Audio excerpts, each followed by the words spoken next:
오늘 우리에게 주시는 하나님의 말씀은 에스겔 14장 말씀입니다. 에스겔 14장 말씀을 한 절씩 교독하도록 하겠습니다. 이스라엘 장로 두어 사람이 나와 내 앞에 앉으니 인자야, 이 사람들이 자기 우상을 마음에 들이며 죄악의 걸림돌을 자기 앞에 두었으니 그들이 내게 묻기를 내가 조금인들 용납하랴.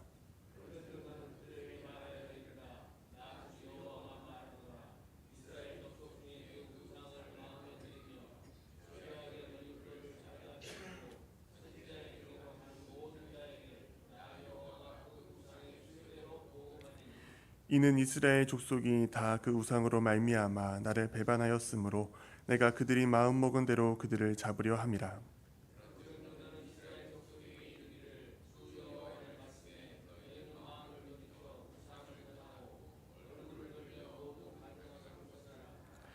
이스라엘 족속과 이스라엘 가운데에 거류하는 외국인 중에 누구든지 나를 떠나고 자기 우상을 마음에 들이며 죄악의 걸림돌을 자기 앞에 두고 자기를 위하여 내게 묻고자 하여 선지자에게 가는 모든 자에게는 나 여호와가 친히 응답하여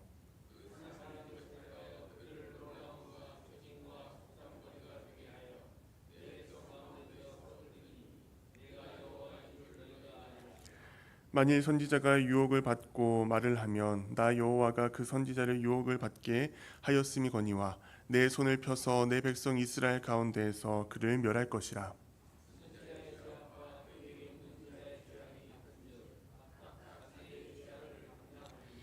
이는 이스라엘 족속이 다시는 미혹되어 나를 떠나지 아니하게 하며 다시는 모든 죄로 스스로 더럽히지 아니하게 하여 그들을 내 백성으로 삼고 나는 그들의 하나님이 되려 함이라. 주 여호와의 말씀이니라. 인자야, 가령 어떤 나라가 불법을 행하여 내게 범죄함으로 내가 손을 그 위에 펴서 그 의지하는 양식을 끊어 기근을 내려 사람과 짐승을 그 나라에서 끊는다 하자.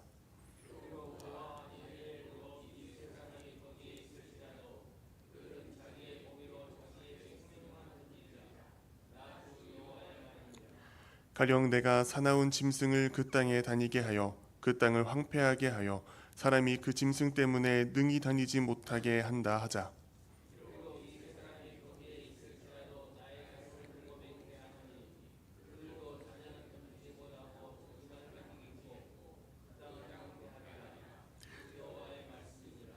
가령 내가 칼이 그 땅에 임하게 하고 명령하기를 가라 그 땅에 돌아다니라 하고 내가 사람과 짐승을 거기에서 끊는다 하자.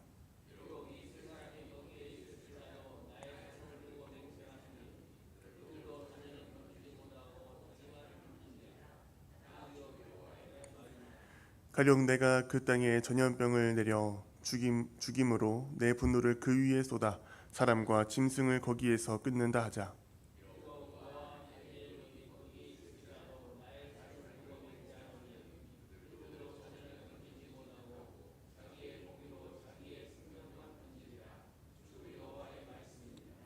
주 여호와께서 이같이 이르시되 내가 나의 네 가지 중한 벌 곧 칼과 기근과 사나운 짐승과 전염병을 예루살렘에 함께 내려 사람과 짐승을 그 중에서 끊으리니 그 해가 더욱 심하지 아니하겠느냐.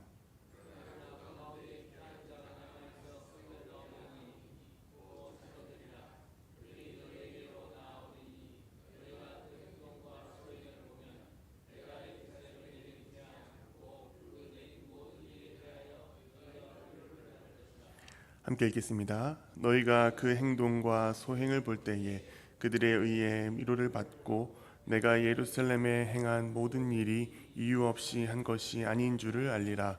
주 여호와의 말씀이니라. 아멘. 본문 에스겔 14장은 하나님의 백성이었던 유다 백성이 하나님께 범죄하고 우상 숭배를 일삼은 결과로 공의와 정의의 하나님께서 심판을 내리시겠다라고 예언하는 말씀들이 모여 있는 4장부터 24장 이 묶음에 들어있는 말씀 중에 하나입니다. 1절부터 11절까지의 내용을 먼저 살펴보시면 유다의 장로들 몇 명이 에스겔을 찾아오게 됩니다. 이들은 백성의 지도자로서 이제 유다라는 나라의 장래와 자신들의 앞날에 대하여 하나님의 뜻을 알고자 에스겔 앞에 찾아왔습니다. 그러나 하나님께서는 그들의 내면, 그들의 삶, 그들이 누구를 의지하는지를 살펴보시는데요. 3절에 보시면은 하나님은 장로들의 마음에 우상을 품고 있고 죄악의 걸림돌을 자기 앞에 두고 있다라고 지적하십니다. 하나님께서는 이처럼 내면에 물들고 예면의 우상으로 물들고 죄악 가운데 있는 자들의 간구를 기울이지 않고 그들의 간구에 응답하지 않으시겠다라고 선언하십니다. 그리고 그들의 죄악에 따라 우상 숭배를 하고 또한 죄악된 행동을 했던 것에 따라서 그들을 심판하시겠다라고 말씀하십니다. 4절에서는 하나님께서 에스겔에게 그들에게 전할 말씀을 직접 알려주십니다. 하나님은 이스라엘 족속 가운데 누구든지 마음의 우상을 품고 죄악의 걸림돌을 자기 앞에 두고 나오는 사람들, 그렇게 살아가는 사람들을 보응하시겠다. 그 우상 숭배의 죄만큼 보응하시겠다라고 경고하십니다. 이어지는 5절에서는 이 경고의 이유가 밝히 드러나는데요. 하나님은 이스라엘 족속 전체가 마음에서 떠나 하나님을 배반하고 온전히 우상에게로 향하였다라고 진단하십니다. 그로 인해서 하나님은 그들의 마음을 붙잡고 다시 하나님과의 관계를 회복시키고 다시 하나님의 백성으로서 삼기 위해 그들을 심판하겠다라고 말씀하십니다. 6절에서 하나님은 이스라엘 족속에게 마음을 돌이켜 또 얼굴을 돌이켜 모든 가증한 것에서 떠나 하나님께로 돌아오라라고 권면하십니다. 7절에서는 이스라엘 본토 백성뿐만 아니라 그들과 함께 거주하던 외국인, 곧 포로된 이스라엘 백성들과 함께 살아가던 이방인들에게도 동일한 기준을 적용하십니다. 그래서 그들에게도 하나님께 돌아오고 하나님께 다시 자신의 모든 삶을 바치라라고 말씀을 하십니다. 9절부터 11절까지는 앞선 13장에서 다루어진 예언자, 거짓된 예언자의 문제를 다시금 다루고 있습니다. 9절에서는 하나님께서 그 거짓 예언자들을 친히 대적하실 것이다 라고 선언하시면서 10절에서는 거짓 예언자뿐만 아니라 그 거짓 예언자에게 묻는 사람, 그 말을 듣고 따르는 자들도 동일한 심판을 받을 것이다 라고 엄중히 경고하십니다. 11절에서는 이러한 심판의 목적이 단지 징벌에만 있는 것이 아니라 하나님께서 그들을 회복하시고 다시금 하나님께로 돌아오게 하기 위한 것이다 라는 하나님의 마음을 드러냅니다. 에스겔 14장 1절부터 11절 말씀은 공의로운 심판과 동시에 회개를 요구하는 하나님의 긍휼한 마음, 자비의 마음이 담겨 있는 말씀입니다. 이 말씀 속에서 우리가 한 가지를 깨닫고 나누기 원합니다. 바로 우리가 어떤 마음으로 하나님 앞에 나오는지를 점검해야 한다라는 것입니다. 두어 장로가 하나님 앞에 나아올 때 그들의 마음에는 우상이 있었고 그 우상은 하나님보다 앞서 그들의 삶을 지배하고 있었습니다. 겉으로는 하나님의 뜻을 구하러 나온 것처럼 보이지만 실상은 자기 욕망을 채우기 위해 자기 욕망을 따라 하나님을 이용하려 했던 것입니다. 하나님은 그들의 삶의 목적이 아니라 수단이 되었던 것입니다. 하나님은 그들의 질문에 침묵하고 그들의 마음을 꿰뚫어 보신 다음에 경고하십니다. 이는 우리를 향한 하나님의 말씀이기도 합니다. 우리는 예배하고 기도하고 말씀을 묵상한다라고 하지만 정작 마음속 중심에는 다른 것을 두고 살아갈 때가 많이 있습니다. 돈과 명예, 사람의 인정, 성공, 습관적인 죄, 자기의 고집이나 계획이 하나님의 말씀보다 앞설 때가 있다라는 것이죠. 그러므로 이 말씀은 우리가 외향적인 신앙 행위가 앞서 행위에 앞서 우리의 마음이 무엇으로 채워져 있는지를 점검하라는 하나님의 말씀이고 하나님의 진리입니다. 그리고 우리가 하나님 앞에 나올 때 진정으로 하나님 그분 자체만 바라보고 나온 것이 아니라 하나님을 수단 삼아 내가 만족을 누리고 내가 이 땅에서의 잘 되는 것을 누리기 위해 하나님을 방법으로 삼는 것이 아닌지 돌아보아야 한다라는 말씀입니다. 하나님은 그 마음 중심에 진실함이 나오는지, 그 사람의 마음 가운데 하나님이 있는지 바라보신다. 그 중심을 바라보신다라고 오늘 말씀에서 이야기를 하십니다. 우리가 우상을 내려놓고 하나님을 구할 때 하나님께서는 그 백성들에게 기도에 응답하시고 하나님께서 그들의 삶을 돌봐주신다라고 말씀을 하십니다. 오늘 이 말씀을 돌아보며 우리의 중심에 무엇이 채워져 있는지, 무엇으로 채워져 있는지를 돌아보길 바랍니다. 우리가 하나님 앞에 나올 때 하나님 그분 자체가 우리의 진정한 목적이고 이유인지를 돌아보길 바랍니다. 아니면 우리가 그저 하나님을 우리의 삶을 채우기 위한 수단으로 삼고 있지 않은지를 돌아보길 원합니다.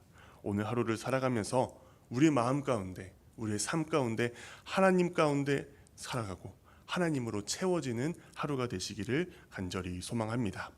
12절부터 20절까지의 말씀은 하나님의 심판 앞에서 그 누구도 타인의 의로움, 가족의 의로움에 의해 구원받을 수 없다라는 진리를 우리에게 들려주고 있습니다. 에스겔 선지자는 하나님께서 그들의 불의함을 보고 한 나라에 기근이나 사나운 들짐승, 칼, 전염병을 보내어 심판하실 때 설령 그 땅에 노아와 다니엘, 욥이라는 하나님께서 인정하는 의인들이 있다 할지라도 그 나라는 멸망을 피할 수 없다라고 말씀하고 있습니다. 노아와 다니엘과 욥, 이 세 사람은 모두 하나님께서 의롭다 인정받은 사람들입니다. 하나님께서 의롭다 말씀하신 사람들입니다. 노아는 창세기 7장 1절에 내가 이 세대에 내가 내 앞에서 의로움을 내가 보았음이니라 라고 말씀을 하셨습니다.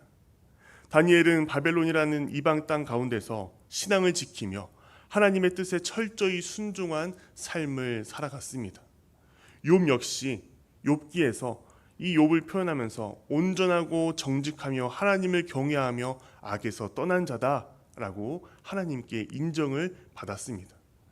이처럼 성경이 손꼽는 의인들이 그 나라에 있다고 할지라도 그들이 부패하고 타락하며 하나님을 떠났다면 하나님의 심판을 막을 수 없다라고 말씀합니다.